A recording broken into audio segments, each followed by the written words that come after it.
Mortgage madness, can't you see? Living free, interest climbing like a tree, paying dues to destiny. Bright neon dreams in every room.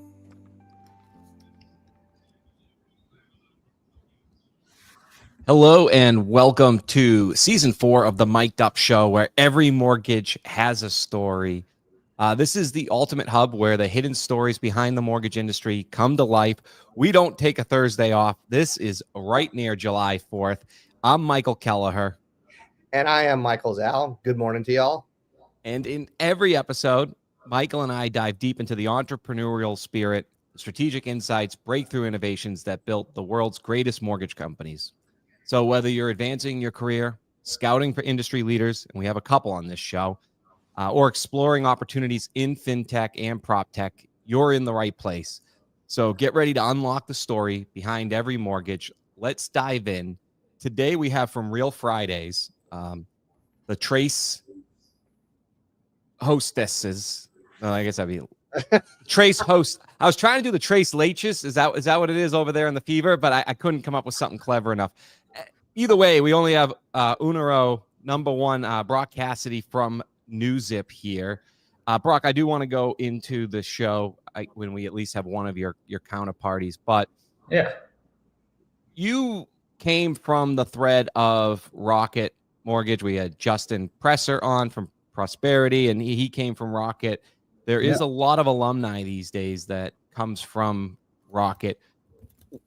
What do you feel like your early days were there, and how has that shaped you as you've advanced and really branded yourself as this fintech, prop tech knowledge, but obviously deep in the mortgage channels as well? Yeah. Thanks for having me, guys. Good to be back. I think I came on the show when you guys were first starting up, like a year or so ago. Yeah, maybe longer. But yeah, thanks for having me. Rick and Jeremy will be leaking in here at some point. They're not very timely. But yeah, I got started.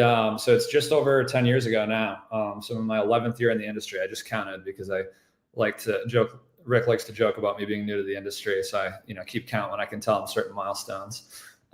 So 10 years and change ago, I got a job that I'd never done anything related to the mortgage industry. I was an analyst at like a venture capital company, actually in New England, mostly in Maine, where I'm originally from, and in the New England area. And so moving to Detroit to join Rocket was a pretty big leap. I did it as part of like an entrepreneurship program where certain companies were advertising certain openings to, people with like startup type backgrounds, analyst type backgrounds that, at companies that maybe don't normally hire a lot of people with that background or things like that. So I got sort of like this strange job process that worked out really well, that matched me with relatively early days of what became Rocket Homes. And it is now a lot going on with the Redfin acquisition, of course. But since when I got there, it was known as in-house realty. It was, 80 people, 70 people. When I left, it was Rocket Homes. It was 500 plus employees, and it was this huge real estate company that was deeply integrated with Rocket Mortgage. So basically did every different job there, just about as they were building up their really integrations from a product standpoint between Rocket Mortgage and Rocket Homes, as well as some industry partnerships with like prop tech and fintech companies. That's part of where I acquired more of that background and got to know our friend Jeremy Potter, who was doing the same thing from the mortgage side. Generally helped with different strategy on how to position real estate, mortgage, industry strategy at Rocket. So it was a cool job.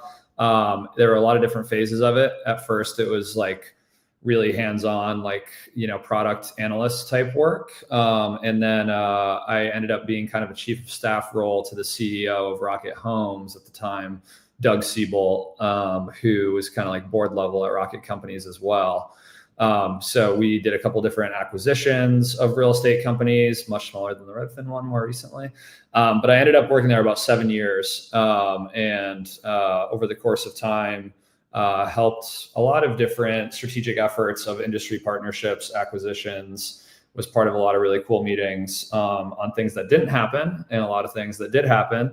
And a lot of those tentacles that Rocket has today with buying Rocket Money, buying and building out from there, Rocket Money, Redfin, I wasn't as involved in the servicing side, but Cooper is like all strategy that Rocket has been, driving down those lanes since I got there in 2015. So it's, from a distance fun to see that where it's reached, but that's what my experience looked like. Showed up to a small channel of Rocket related to the real estate side. I am just one relevant question. Yesterday, to see if I maybe have a broken lens, I posted on how the lending industry does need to change, I believe, for these Gen Z to show a better career growth in lending until they can figure out how to make it residual income. Meaning, if you're a loan officer and you come in today, what's the plan? 25 years from now, you're still hunting to a degree, right? It sounds like Rocket does a great job at allowing for career growth. Would loan officers be able to grow, or is it almost just like a different pool of lawyers like Jeremy, venture capital markets like Justin? No, yeah, Potter and I have the weirdest backgrounds of anyone. Everyone else started as a loan officer. We both came in super weird ways. I think it's part of what we bonded about. But no, almost all the executives at Rocket Homes that built out the real estate side were top producing LOs, team leaders, regional vice presidents, et cetera, within Quicken Loans, Rocket Mortgage, at some point in their career. Just about all of them. Sam Vita, who was a good friend and mentor of mine, who was one of the kind of original founders of in-house realty, Rocket Homes. He was the one that, I don't know if it was his idea, partly at least, but he started building out the real estate network for Rocket from day one. And he literally left the purchase, mortgage banking floor to do it. And I think he sat in the same office as them while they were figuring it out. So it was a very hands-on culture of loan officer becomes loan officer leader becomes, you can either keep going up there. Obviously there's certain people that love producing themselves. And so there was some really high-end loan officers that built their own channels. But for the most part, tons of growth from loan officer to either sales leader, client success leaders, offshoot with a little less crazy hours and a little less hunting. So yeah, Rocket had a tremendous growth for loan officers, and they would bring in, when I started in 2015, the week that I started, every week at the time, maybe still, Rocket had an onboarding meeting where Dan Gilbert and Bill Emerson and all the guys that had built the company for so long would come and speak. Probably now Varun is part of it, whoever else would come and speak to all the new folks. And every week there would be 100 plus 200 new folks coming in, mostly as like loan officer trainees, mostly having not passed their exams yet, mostly not having all their state licenses yet, probably a mix, I don't know. But they had really good kind of like junior loan officer type opportunities to come in, be sort of, pass your exams, be on the phones as like client support or overflow, things like that. So a lot of friends of mine that came in around the same time I did were doing that, and they'd, slowly be passing their exams, getting more of their own, becoming more of like their own producer, while still sort of like phasing out of the education side. Although there's always continuing education. So I suppose that was good to have anyway. So yeah, I always thought that was cool. The sort of like accelerator they built behind the scenes of how to turn, a ton of folks with no mortgage background into their, top producing LOs. Brock, when I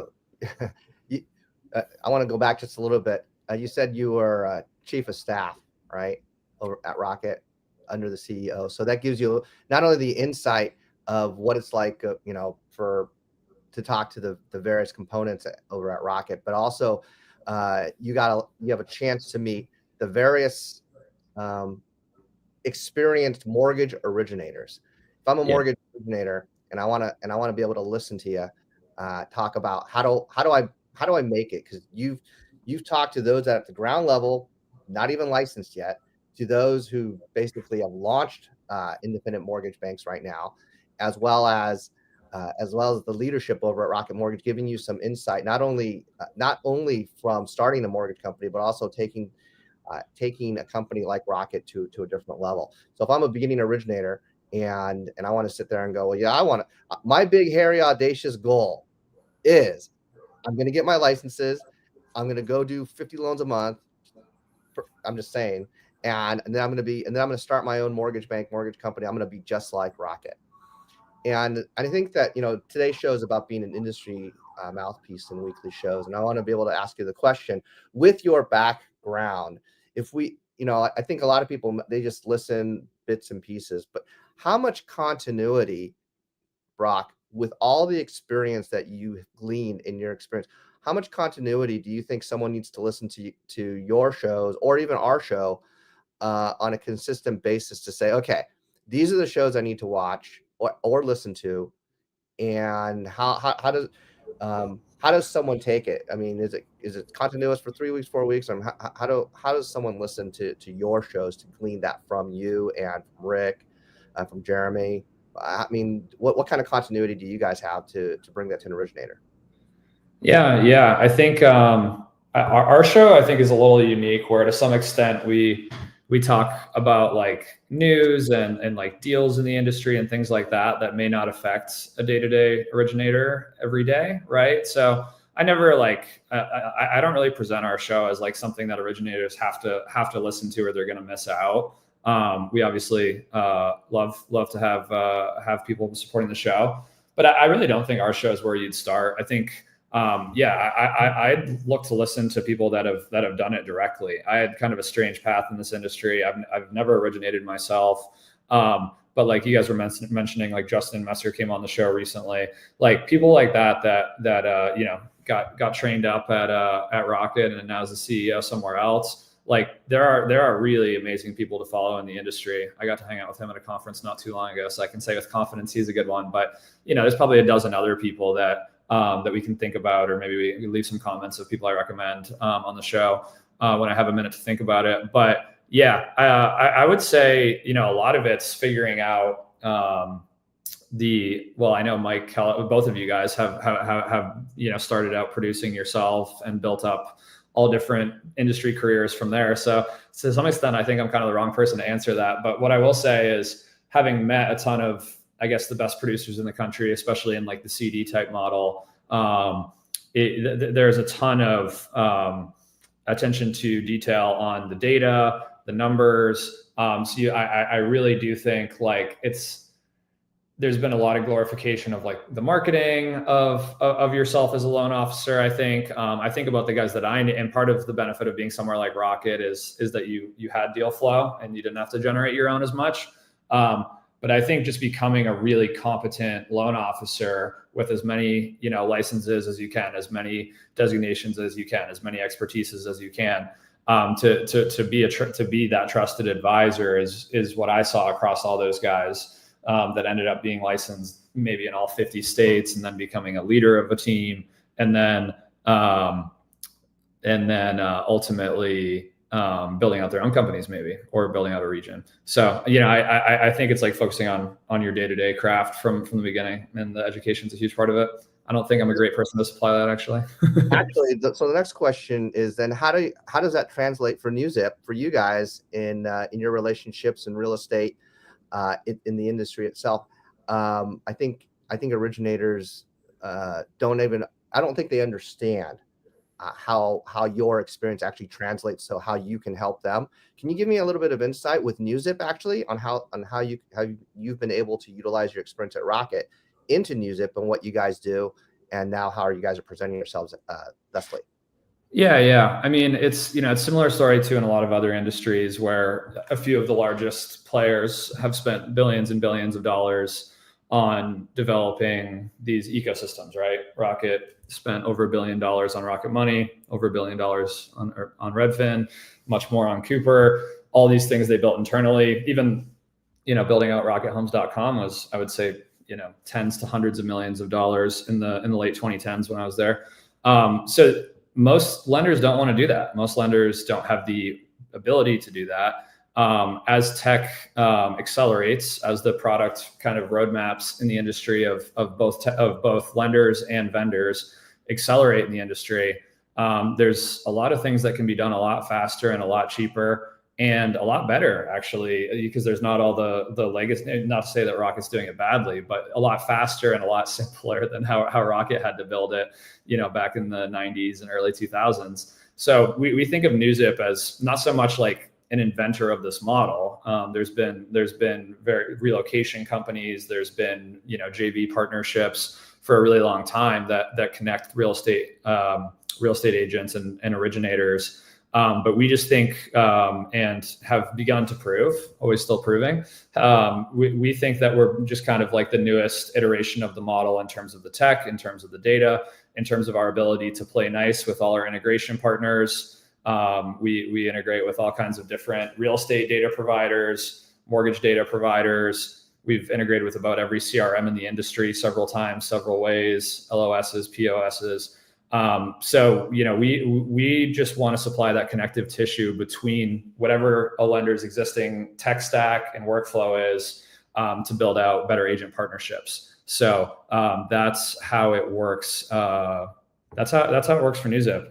And loan officers know that even if you have a handful of trusted agents, if you're building out new markets, if you're licensed in more than a couple of states, you're not going to have a consistent stable of every agent you need for every situation. So that's what NewZip does. For a lot of our partners, we act as overflow. We have local real estate agents in all 50 states, all 3,100 counties that we have just a ton of data on, third-party and first-party data, to say and to show that they're going to be a good match for your deal, and they're going to give savings to your client, they're going to communicate with you in a way that you're not used to, much more than what you're used to. So that's where we come in. That's the connectivity we provide. We have begun hiring account management and partnership folks at NewZip who have origination backgrounds, or one of our account managers has a really deep background as like a processor and ops person. That's played really well for the in-transaction conversations we have to have with lenders and processors. But yeah, we just want to meet lenders where they are. We want to meet originators where they are, and be their real estate partner however they want us, for overflow or for everything or for certain situations, whatever it might be. I believe now more than ever, leading with something like your own podcast and then having a NewZip to a lot of these forward softwares out there are key right now. I want to dive a little bit more into your show on the other half of this break, but we'll give our audience a real quick glimpse on some of the other providers out there. And we are always looking for providers. We have a great package. You get it all the way till the end of the year. Can't beat it. Just reach out. We're pushing that hard. But for now, check out some of the winning ones in our stable. Want to take your business to the next level? As a longtime trusted mortgage service provider, Mortgage Connect works with some of the largest lenders, servicers, and institutional investors, providing cutting-edge solutions for everything from title, closing, escrow, and default to capital markets and risk solutions. Mortgage Connect brings it all to the table, redefining mortgage lending with innovative digital solutions that can elevate your bottom line.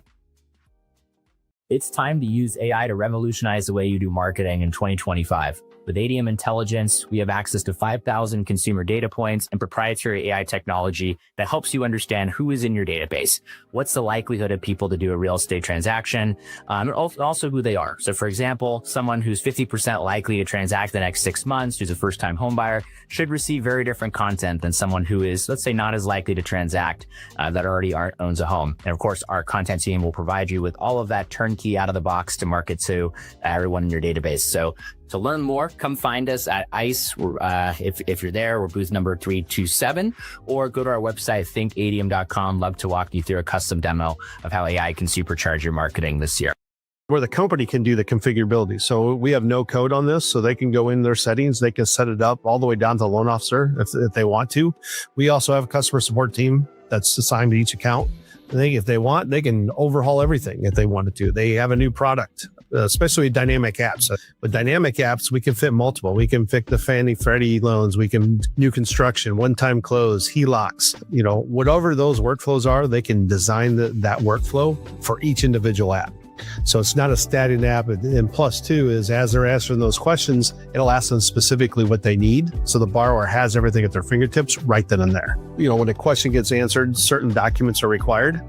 And we have that engine that handles that. So if it uploads directly into Flow-Fi, pushes it automatically into the LOS. If the loan officer, they are able to set it up where it looks like if the processor needs something, they can communicate as a team. So it looks like it's coming directly from the loan officer that they're already used to and have that relationship with. So it's not somebody that they never talked to. Now, what's going to take it to the next level is the AI and the OCR piece.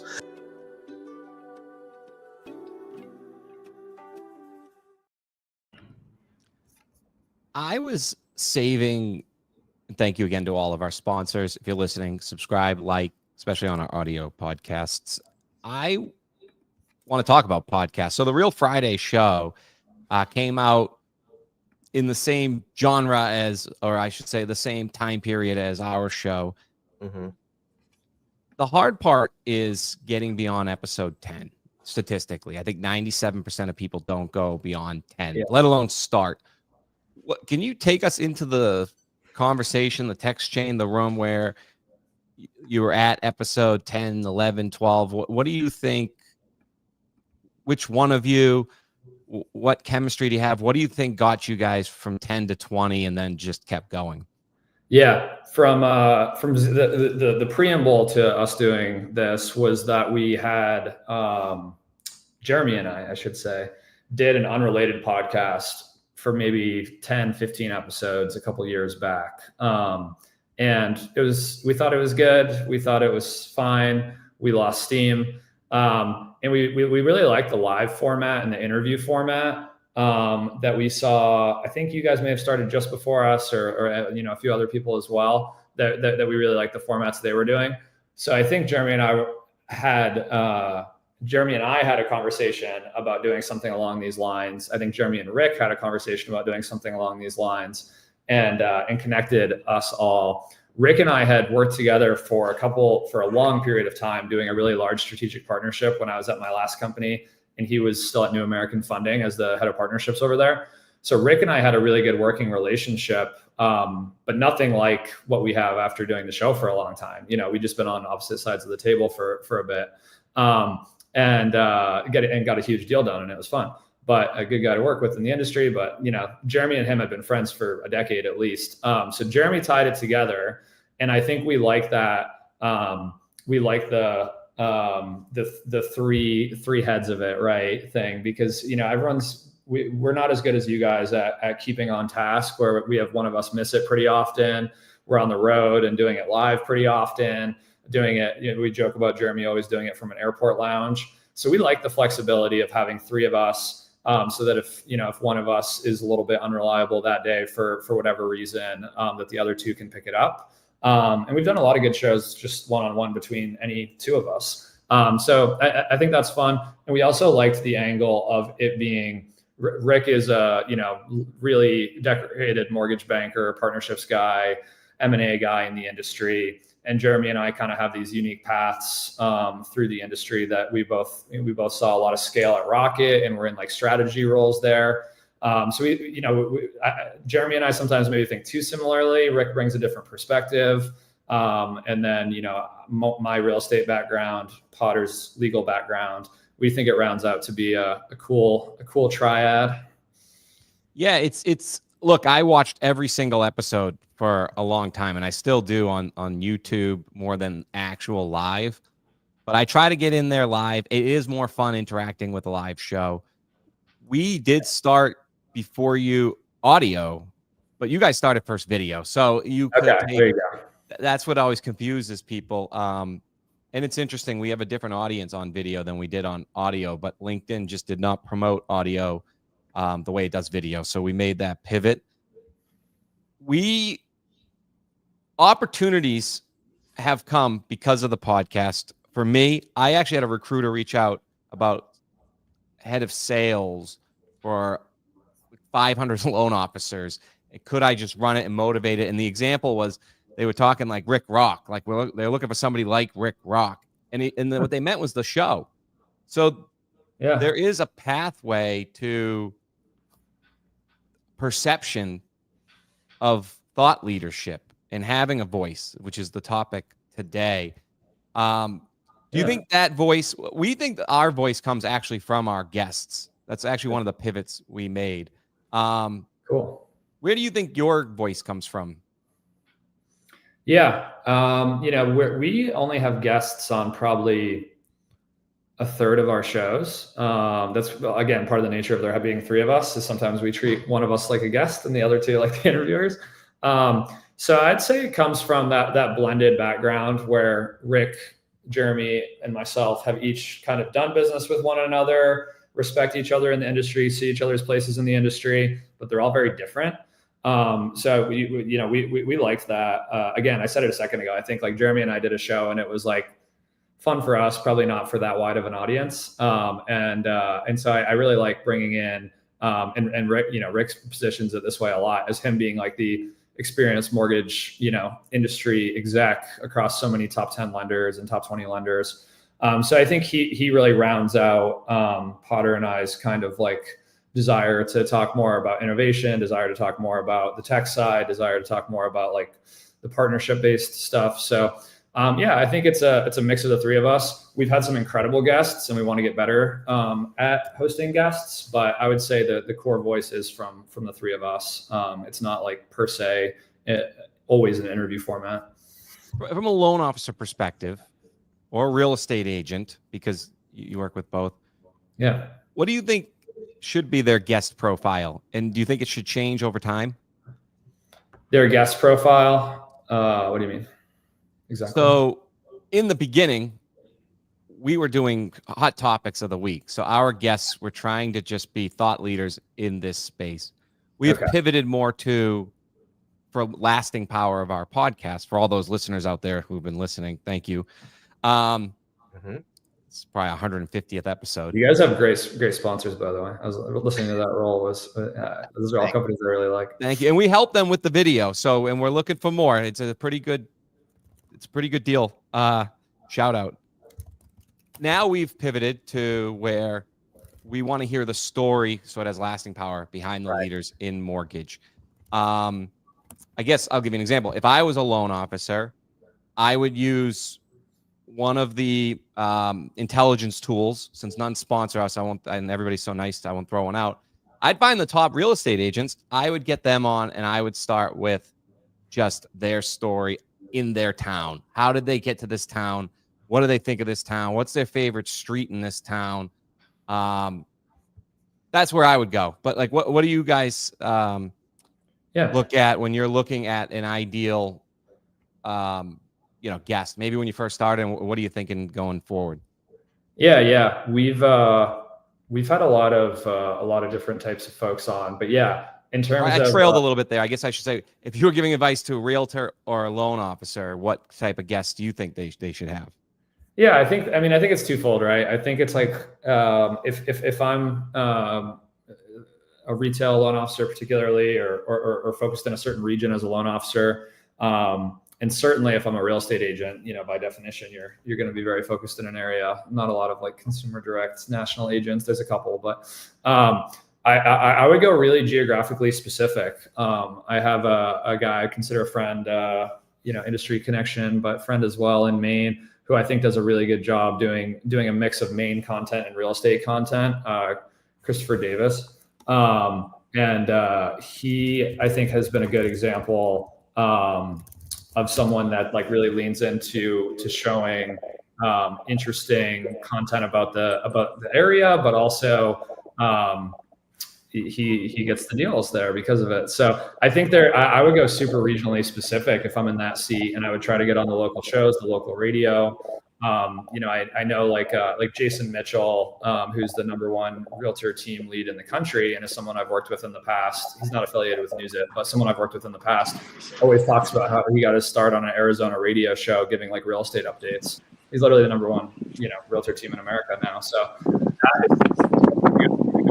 would emulate Rick, probably, who's joining us from the beach. It looks like probably has more stories of originators and agents that have built up regional expertise. But I would definitely go that way. In terms of getting on more national stages, I do think you have to develop like a deeper expertise or a more specific view. Sometimes when there's hot industry news, or when there's something like the NAR settlement last year, some of the clear cooperation stuff, if you're affiliated with Compass or Zillow right now, like if you can develop a view on those things, but I don't think it helps the average originator to be like the hot take news person of the day. I would focus regionally of my footprint, my expertise, and create content with the people out there in my area, and then slowly expand from there. Rick, we've done a great job, Brock and I, and Michael out, at least on the West Coast. Yeah. Having these podcasts and then showing up in person to conferences where we have really where you get your guests from.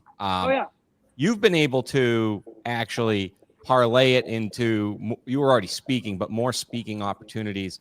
If someone were going to write out their 1-3 year plan, what's your advice to parlay a successful podcast like Real Fridays into actually getting on stage? Is it? You have to really, well, number one, you have to have something to say. I think, I think you really have to find something that is that you're passionate about, but that really carries traction in the industry. I think part of what's made you guys successful on the Mike and Mike side of things is that you guys talk about things that are very interesting, and that you try to sort of keep your finger on the pulse of the originators out in the field, which makes what you say relevant and attractive for people to listen to. So it's a combination of like finding the right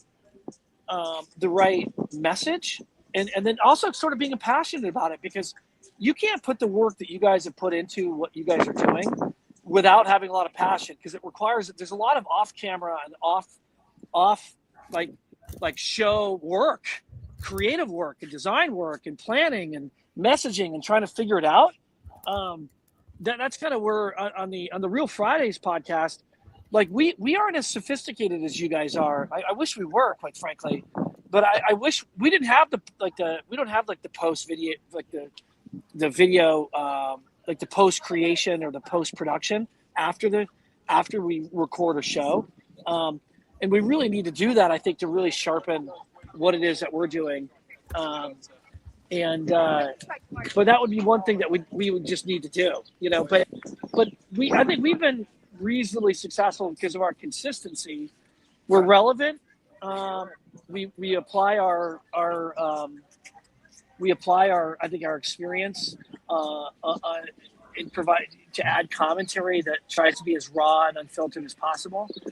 And then we're just consistent in that messaging, consistent in that commentary. And I think that's just made it somewhat interesting to people. What is it that you think that what keeps you going together? I mean, we just talked about getting past that 10th episode, and when Mike and I, when we have our midweek talks, sometimes it's unbelievable to me, right? Because for me it's like 9 or 10 at night, but he's on the East Coast, so it's like it's almost like 1 or 2 o'clock in the morning for him when we're having these conversations. I mean, do you have these midweek conversations, planning meetings, things like that, or is it literally raw and unfiltered on Friday? It's literally raw and unfiltered. Part of you guys probably remember Regis and Kathy Lee back in the 80s and 90s. It's like they made a point, and the Today Show is the same way. They make a point not to talk, and the time you actually talk is the time when the camera starts rolling, because that's when things become the most relevant and the most raw. Once you start rehearsing it, you end up sort of, I think, dull the edge a little bit. And that's why, like, from the initial reaction to the actual subject matter, I just think that first initial comment or reaction to a certain subject is way more authentic and way more informative than having to scrub it and kind of figure out, like, should I say it in this way? What's going to be better for my company? What's going to be better for my, that's why having Real Fridays be as unfiltered as possible is really it's the most real, you know? That's what makes it the most real. We all, you guys will appreciate this. Rick and I often will talk to each other during the week, you know, not a ton, maybe once, and start talking about something. And he's like, no, let's save this for the show. And so we'll like hang up. Okay, cool. Yeah, we'll do it. We'll do it live. Potter even joined us. Potter That's and I great. Sometimes though, so I don't know. Potter and I leave a little more off camera, maybe. When we had people on because you guys wouldn't be Real Fridays if you weren't real. When we were trying to do that variety format, we never rehearsed. As we've segued into this interview of people, we get a lot of requests like they want the questions ahead of time, especially depending on the guest. I know you guys had Chad Smith from Better. I don't know if that was the case there, but you know, especially if they're publicly traded. But as we're starting to tell their story, I think them having the questions, and we're not Real Fridays, you know, we're mic'd up. So they do answer the personal part a lot better with the rehearsed part. And I would say that's actually the hardest part and that's where not having it as full time, it does get stressful, where that Wednesday night, they're like, when are you going to send over the questions? Right. And that's something I don't necessarily want to outsource, because that's us. That's our DNA. Like we're the ones asking. Otherwise, we're just this like Manchurian candidate for podcasts. So I guess, but I don't think anybody like listening needs to have that. Like we went a whole year without having questions ahead of time. Right. We're shooting from the hip quite a bit. But I guess with three of you, do you have any cues on when to talk and when to not talk over? It doesn't seem like it, but is that something that would eventually, like if you guys went on Spotify, do you think that would have to be part of the next evolution of the show? Because even Mike and I have trouble, like, who's going to ask the next question? I don't know. What is the ingredients for Spotify? What do you think would make us ready for Spotify?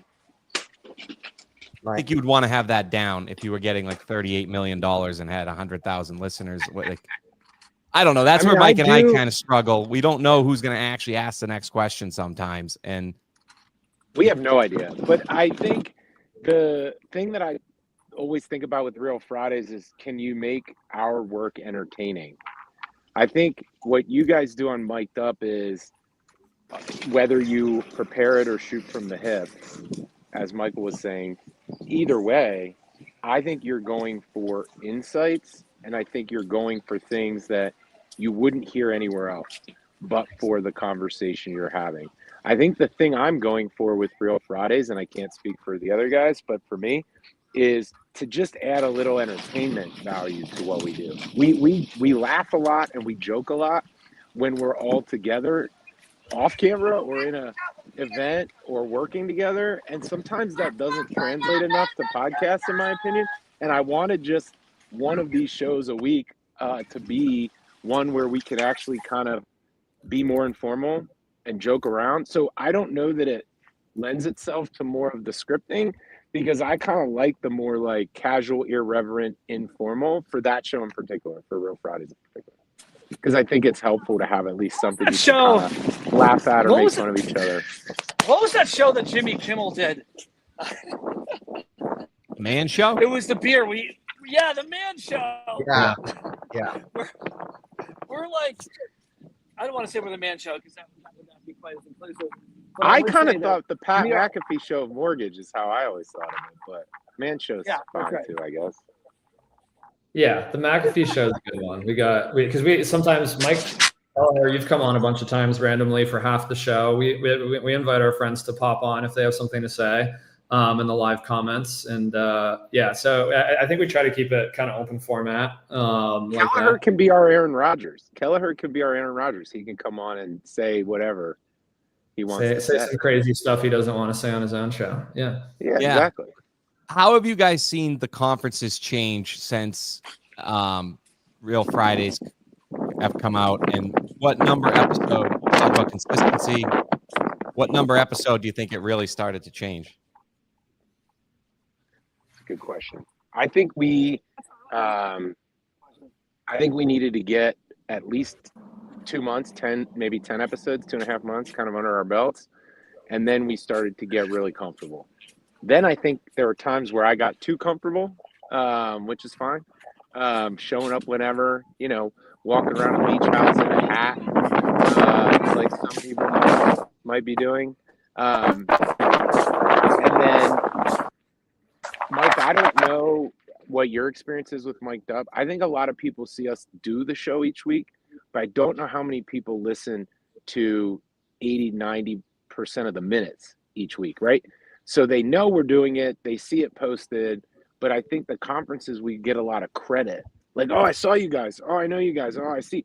I think they see us repeatedly post about it. I don't know how many people were watching it every single week in and out, but that was a lot more probably 6 months in, so 6 months ago, where it became like, oh, we see you guys all the time. I think one of the things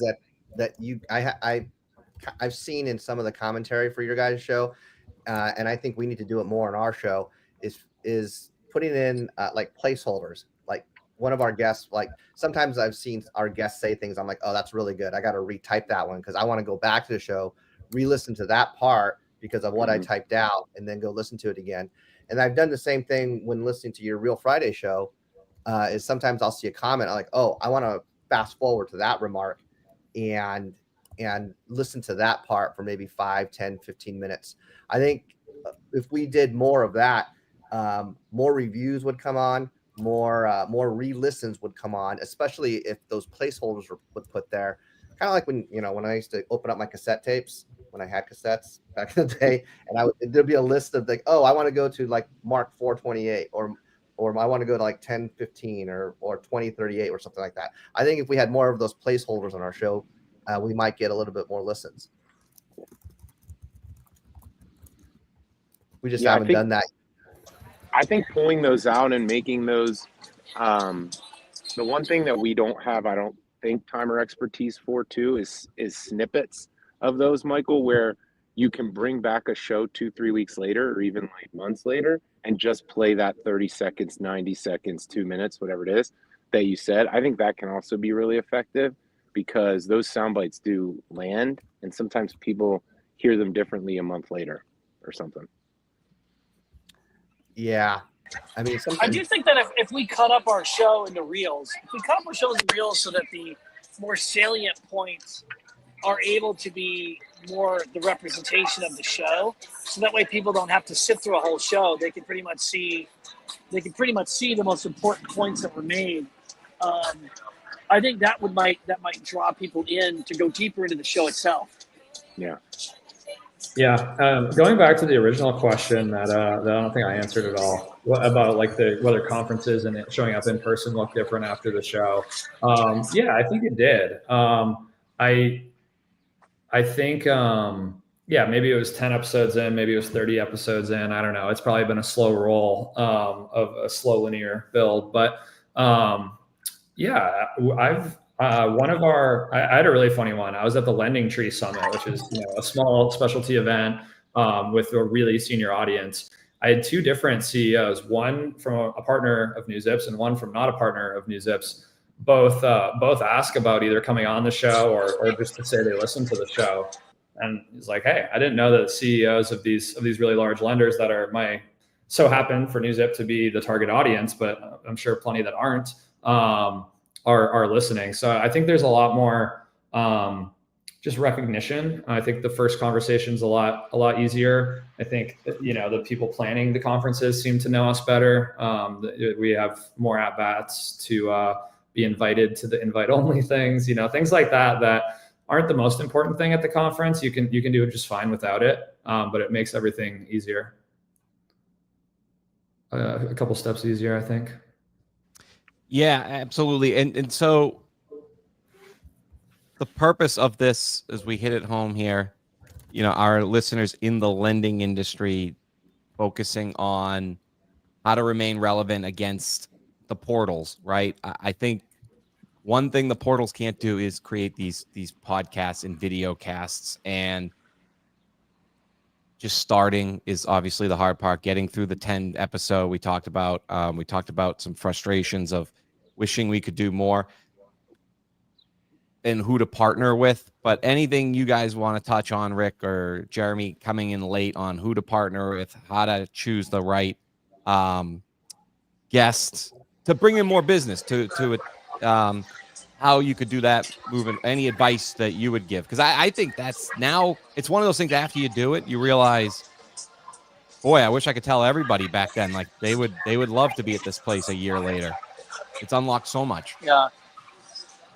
I would say, well, two things I've learned from you, Michael, is that you focus only on lenders, right? You ideally want lenders on your show. Notwithstanding this episode, but well, I guess I'm a lender, but I would say that that's been impressive because we've really focused on any kind of industry players, right? Some lenders, but I think probably the majority of what we've had have been vendors or different like leaders in the business. So I do like the concentration of lenders on your end. And the second thing I'd say is I think the mistake people make is they don't think big enough. You know, I don't think there's a single leader in housing or real estate or tech that we should not be trying to call. Could be the founder of Airbnb, right? I think we could be. I don't think we should think small. I think we should be reaching out to absolutely anyone and everyone who's a leader in this space. They should know who we are. We should know who they are. And we should have them on our show. Yeah, I was going to say something, Mike, that is pretty similar, which is I've been having more and more conversations lately with people, and the thing that I have been talking about is know who you are, and the more honest you can be and the more candid you can be about who you are as an organization and what you're trying to accomplish, the more focused your goals can be. So Rick's right to point out that being really focused on who your audience is and what guests you want to have on makes it that much more successful. And I think we've all agreed, but I definitely learned that lesson the hard way in the startup space. Is like, you can't be everything to everyone. It's just not as valuable. And so the more focused you can be on, this is who I am. And for your point of view, the point of view of your question was like, what else could you do to get your name out there? I think just being really authentic and candid of here's who I am and here's why I'm doing this goes a really long way with the audience. Or whoever you're trying, business partners, recruits, whoever you're trying to talk to. One of my favorite preparation shows that we prepared for was when we had Stan Middleman on our show. We had read his book, and it was around about 2 months prior to that. I started listening to a podcast called Acquired. It's about companies like Roll. I just listened to the Rolex show, and I think the one that just came out on Google this past week. And I really appreciated that because we got a chance to we talk about it's the story within the story on our podcast. And I like listening to finding out what is it that's making everybody tick. I mean, when we have a guest on there, I'm not only am I on LinkedIn, I'm trolling, any news article and background work that I can find in order to try and figure out the types of questions, the backgrounds, hobbies, so on and so forth, to see what's out there. And it's fun for me. I feel like that when we get that type of background on our guests, then we also, we can ask some, interesting questions, because I'm interested in finding out not just about what the lending story is, but what is it that makes them tick, so that they're hot. Why is it that you were selling tchotchkes on the streets of Philadelphia, and then this brought you into knowing how to go and sell, for example? That was part of Stan Middleman's story. And I think that that's the part that when we don't shoot from the hip, when we actually go and do that background work on our guests, it brings that insight so we can have that story within the story. I think if we had more like you talked about, Rick, if we had more real estate professionals on here, we probably might even find out more information on them, because the internet's full of, the Internet of Things is just full of so much that's out there. And if I'm a realtor or a loan officer and I want to be out on a podcast to get to be the mouthpiece, to get on a weekly show, going past 10, 20, 30 episodes, there's a lot of work that comes into that. But I think that, just like you said, Rick, when you have that passion about the industry, it's easier. It's just more fun doing all the work that's behind it. You know.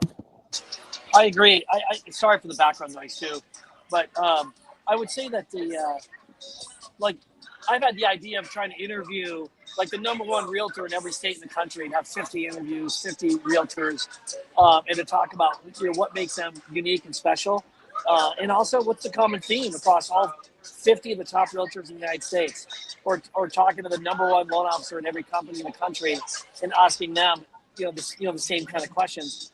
I do think that kind of common thread's valuable and interesting, and it's just a matter of trying to just execute and do it. It adds up too. Like once you're at number 40, you'll say, why didn't I think of this earlier? Like there's 10 to go. I've done them all. That's how I feel with. And as I prepare by watching their other YouTubes and other podcasts, generally, some of them don't have any. So it's go out there and tell them like you should be on a podcast.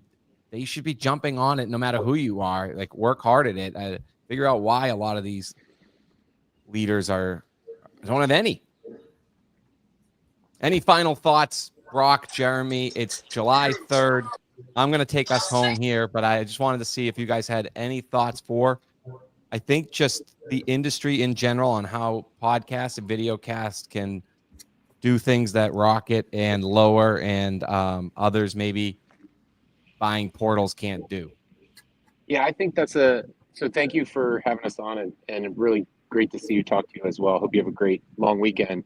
I would say YouTube is the most underutilized resource.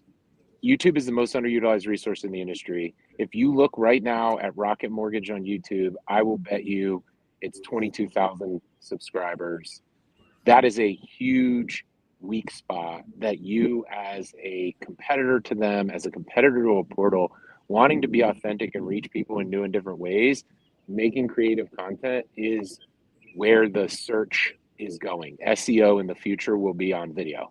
SEO will not be Google in the future. It'll be a Google-owned platform like YouTube, and I think Spotify is actually moving to video too. So it's actually a good point you brought up earlier, Mike, about Spotify. They're making all their podcast video as well. Video is search, is my opinion, and I think YouTube is where you need to be, especially if you're trying to find a spot that Rocket's not good at. It's YouTube.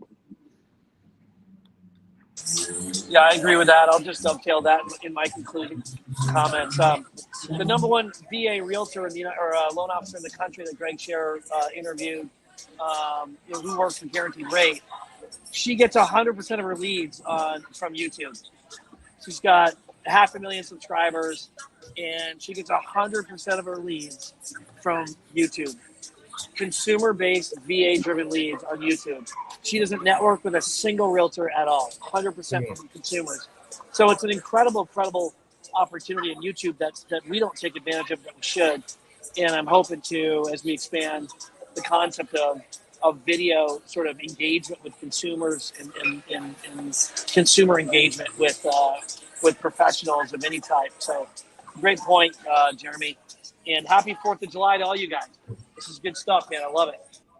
Real Fridays, we'll give a shout out. That's at 12:30. FinTech Fridays with Brian. He has a show actually Saturday morning on LinkedIn.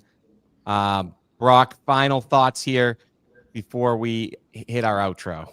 Yeah, sure. I'll end it here. I think what's worked with our show is it was conversations that we were having anyway that we thought would be interesting to folks.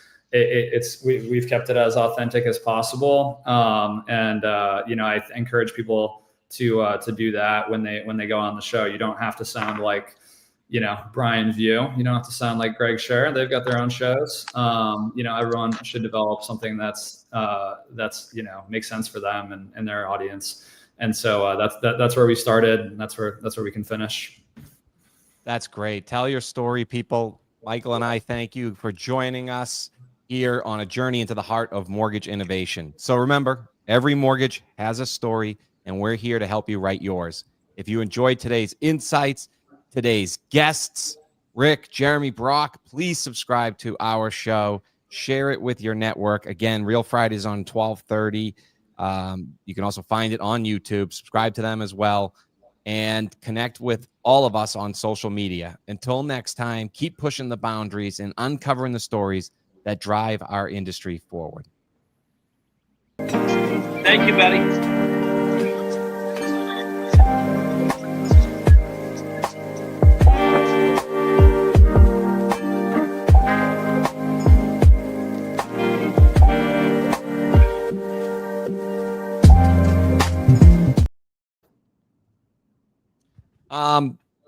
Rick, you might have to do it later, but we're going to send you a link so that you can